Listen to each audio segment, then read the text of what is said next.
Hey guys, Chris here. In this video, we are doing the Motorway range test in the Kia EV6 GT line all-wheel drive. Finally guys, we have an EV6 on loan for a whole week from Kia after several months of waiting. You guys have been asking me for this car just about every day the past 3 months, and finally we have one on loan. So please be sure to drop a like, a thumbs up on the video for finally having this car on the channel. And also, if you don't want to miss out on the upcoming videos, the Norwegian high-speed run, the 10 to 80% charging time and charging speed test, and also the full review, please be sure to subscribe to the channel and hit that notification bell. That way you won't miss any of those videos. But today's video is all about how far this car can go on a full charger battery on the motorway at motorway speeds. Conditions today, not very good, rain and 3 degrees Celsius, but we should have a tailwind on our way up to Mjøs Tower of about 2 meters per second. And as per usual, this test is starting at Skedsmosenteret at the Eviny Bilkraft chargers. Yes, that's correct guys, BKK have now changed their name to Eviny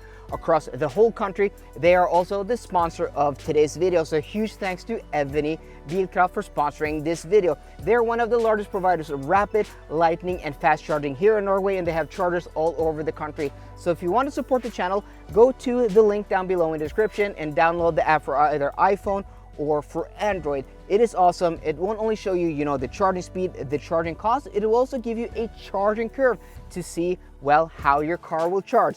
So that's correct guys, that is today's video. That's what we're going to find out. And also, before I forget it, we're going to put this car into a chart with the competition to see how bad or good it fares. I'm really excited to see how it competes to or compares to the Tesla Model Y and also its sibling, the Hyundai Ioniq 5. So guys, we're here at 100%. We're going to disconnect now, get on the way, and I'll see you guys on the road.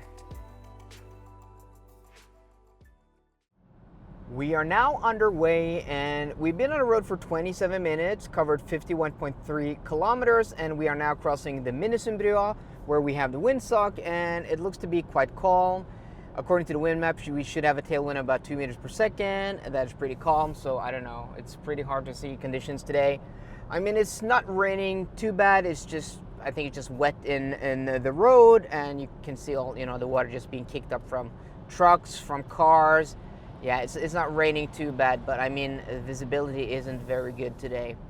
And thus far, consumption is 23.8 kilowatt hours per 100 kilometers, which I actually think isn't too bad. Yes, it's 2 degrees Celsius. It's not as cold as when we did this test last week in the Tesla Model 3 Standard Range Plus. But I mean, this is a much bigger car. This has 4-wheel drive, though we're running in eco mode, and cabin temperature is 21 degrees. It's quite comfortable. I'm sitting here in only my sweater, took off my jacket, and it's pretty nice. It's pretty nice. So I'm really excited to see just how good the consumption will be today. Will we be able to cover the whole distance? We have now used 85% battery, but we'll see that when we get to our halfway point. Will we be above 50%, and how much above? And also, if we do have a tailwind, will we actually be able to get back with a headwind on our way back? And I have to say that this car is quite comfortable. It is very quiet. The suspension tuning is stiffer, more sporty than something like the Hyundai Ioniq 5. But I actually like the way this thing drives thus far, though. The steering is numb, lifeless. It's pretty nice and pretty comfortable to ride in, and as I said, pretty quiet. This car's riding on 20-inch wheels, which is not optimal for, well, doing a range test. So these are the big wheels. 255/45 20s, I think they are. Nokian Hakkapeliitta R3s. But yeah, I mean, it's not too bad. That consumption 23.8. So I'm curious to see how much that will rise to when we get back to our turnaround point, to our starting point, and also what it will be when we get to our turnaround point.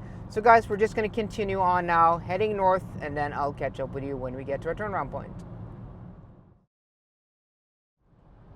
There you guys can see it in the distance. This is our turnaround point, the Mjøs Tower, the Mjøstårnet, one of the tallest wooden buildings, wooden structures in the world. This is, well, a wooden skyscraper and also a hotel. It's like 86 meters tall. Pretty cool, pretty awesome. If you want to check more of that out, I have a video down below where I did my 30,000 subscriber special. I actually stayed at this hotel. Yeah, it's pretty awesome. But okay, this is our exit 73. This is where we're going to turn around. And guys, check this out. 23.6 kilowatt hours per 100 kilometers, 67% stated charge. That is impressive. That is impressive.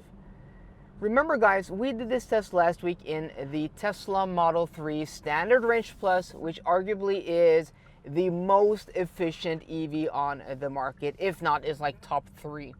That car is so efficient, and yes, it was a little bit colder. It was like minus 2 or 3 degrees Celsius. Now it's plus 2 or 3 degrees Celsius, and it was a bit slushy that day. But still guys, this car having a WLTP range of 484, this car under today's conditions is doing much better than the Tesla Model 3 Standard Range Plus, the one with 448 kilometers of WLTP range. So not the very, very newest model with 491, which hasn't hit the market yet, but I will be testing that car, yeah, in a few weeks, because Marcus Biel has one arriving next week, and next week I have the Mercedes EQS. But okay guys, now is the real test, the real question to see, will the consumption rise, since we will now be heading into the headwind, and how much range will this car actually be able to produce under today's conditions?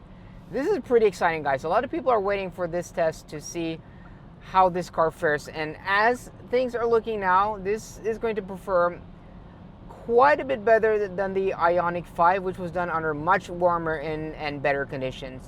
So yeah, 16 minutes past 3, and look how dark it is guys. We are really nearing the winter solstice, the darkest, well, day of the year, so we really are in the darkest period. But okay guys, this is our exit, but I just want to mention that it's so dark now. And even me that's from Western Norway, we have, because we're about 400, 500 kilometers west from Oslo, half an hour of more daylight. So it's really not this dark before almost 4 o'clock. So yeah, but okay guys, we're now at a roundabout. We're going to stop at the timer here to our 6 minutes, and we are going to go around here, but yeah, like this. Okay, look at this traffic guys. Yeah, this traffic is pretty, but okay, but look at the consumption, 24.8 kilowatt hours per 100 kilometers, and we're going to take a left here.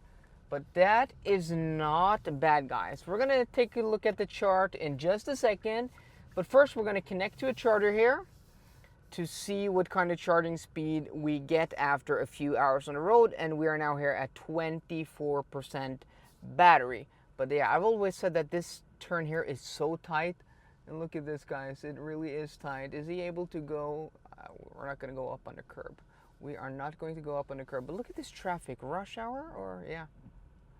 But okay, we're going to go to the chargers over here, we're going to connect, and we're going to see what kind of charging speed we get after a few hours on the road with 3 degrees Celsius plus outside. Okay, we are now connected, charging at 62 kilowatts and at 26%. We connected at 24%, and we're sharing this 150 kilowatt Delta charger with this Xiaopeng P7. That should be, sharing this evenly, giving each car 75 kilowatts. This car having an 800 volt architecture, and these chargers being 400 volts. Well, I suspect that we're losing a little bit in translation here. We have a 150 kilowatt charger over there that e-Golf is connected to, so we're not going to get a charger for ourselves, which is a bit unfortunate, because maybe, I don't know, we don't know yet, we would have gotten better charging speed at 3%, but we're thankfully going to do more testing on this car later on in the week. The Norwegian high-speed run, where we're probably going to charge at some Ionity charger, should give us, well, a charger for ourselves to really test out the peak charging speed of this car. Also going to do a 10 to 80% charging time and charging speed test. But okay, 62 kilowatts, that is fine enough. At least I don't think we are cold gating, even though it's 3 degrees Celsius outside. We're still, probably getting the most speed we could out of this charger right now, splitting it with that Xiaopeng P7. Before we end today's video, let's take a look at the battery size, the consumption, calculate theoretical range, put this car into the chart and see how it actually compares to the competition. And guys, you may actually be shocked about the results, because when I did the calculations off camera, I was actually shocked. So without further ado, let's hop into it. So this car has a net battery capacity of 77.4 kilowatt hours. We take that divided by the consumption, 24.8 kilowatt hours per 100 kilometers, and then we subtract about 3% in heat loss. We get a theoretical range under today's conditions, which is cold, one of the coldest, tests we have done. The theoretical range of 303 kilometers. Consumption, 24.8 kilowatt hours per 100 kilometers, is better than the Hyundai Ioniq 5 when it was more than 10 degrees Celsius and dry. The range is further. This car, these results are impressive. And remember guys, this car is on 20-inch studless winter tires. It's not even on the 19-inch wheels, which is a smaller option that probably a lot of people are going to go for. I am impressed guys. 62.6% of his WLTP rated range. That is impressive. I mean, I have nothing else to say. And if we compare this to the Model 3 I did last week, the Standard Range Plus, yes, the efficiency in the Standard Range Plus is amazing, but look how it compares in percentage. And yes, it was a bit colder in the, Tesla Model 3 Standard Range Plus, and arguably the road surface was a bit more, challenging with a little bit more slush. But even though that car was like 51% of its WLTP rated range, this is above 62%. Even if you compensate for all of those factors, this is still going to do much better. And that's what I say. And what's interesting about these tests is how close they get to their WLTP rated range. And I'm shocked about the results. I am genuinely shocked and impressed by this car. And that's able to gain more range than the Hyundai Ioniq 5 with warmer conditions and dry roads. To me, that's mind-blowing. That is mind-blowing. This is one impressive car, and I can't wait to, do more tests on this in the week to come. And I also have to say, yes, this is a very closely related cousin to the Hyundai Ioniq 5, same platform, corporate siblings. Infotainment system is basically the same, some of the interior ergonomics, but one of my hugest complaints about the Hyundai Ioniq 5, and I only driven this car for like 3 hours now, were the seats. Not comfortable. These seats, different seats, much, much better. These are actually comfortable. Yes, there's still a little too little reach in the steering wheel for my liking, but it's fine because you don't have the issues with, little reach, and then you have, uncomfortable seats. I can live with one of these. I can, always adjust the seat closer, but if I get too close, I feel that, the rear view mirror is a bit too close, and also the windshield. But yeah, I am impressed about this car, and also comfortable. It's quiet. Yeah, we're gonna do all of that a little bit later on in the week when we do the proper review. But guys, as things are now, yeah, very, very impressive. So let me know what you think about the results in the comment section down below. So guys, I hope you enjoyed today's video. If you did, please drop me a thumbs up down below, and for more car content, as always, please subscribe. See you guys later, and goodbye.